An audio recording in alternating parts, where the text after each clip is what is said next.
brought to you by BoardGameAtlas.com, the fastest growing board game community in the world.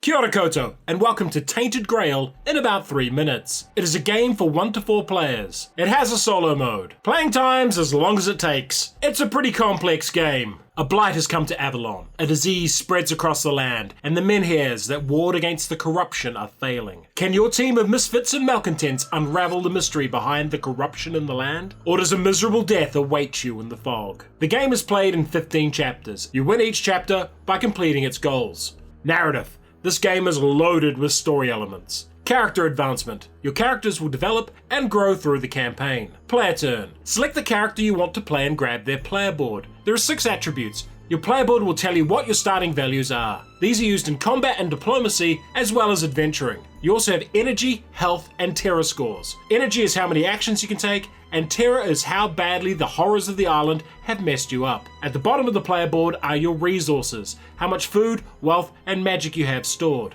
as well as your reputation and your experience points. You'll also have a starting brief that tells you about your character's motivation. You will adventure to different locations. This is the start point, location 101. This location has a task you can do to spend 1 energy to gain 1 reputation. It also has symbols at the top showing you can dream here to gain story insights, that it is a settlement, and that it contains a menhir.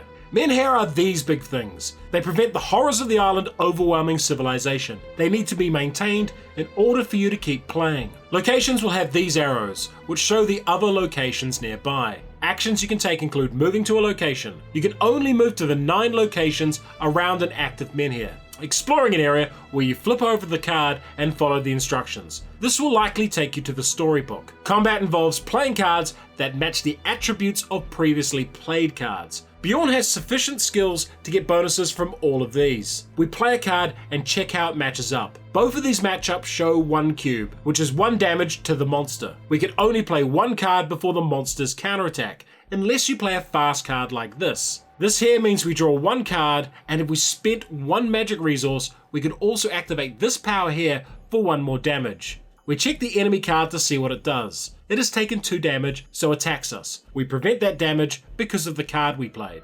Diplomacy works in a similar way, but using diplomacy cards instead of combat, and you're trying to shift their opinion instead of doing damage. Keep taking actions until you decide to pass or run out of energy. Then eat food to regain health and lose terror, then refill your action meter and draw the next event card. Why would you like this game? This game is an epic sprawling adventure where you have a huge amount of freedom to search around and discover things while still feeling the time pressure of the scenario goal. There's a huge world to explore with around 100 different locations, but I think the best way to show you its scale is to zoom out from the starter map to show you the rest of the world. The combat and diplomacy system is tricky to learn, but has a lot of depth, and there's definitely some deep thinking required to excel at it. And there are so many cool little secrets to discover all over the place. The best thing about this game is how different characters can reveal different parts of the story. However, a 15-chapter epic is not something you can casually commit to. I'd really not recommend playing it unless you have the time to play it through. And the menhirs, while a cool idea, are a pain. They obscure the locations, you have to move them to read the cards, and reading what's on the dial isn't easy.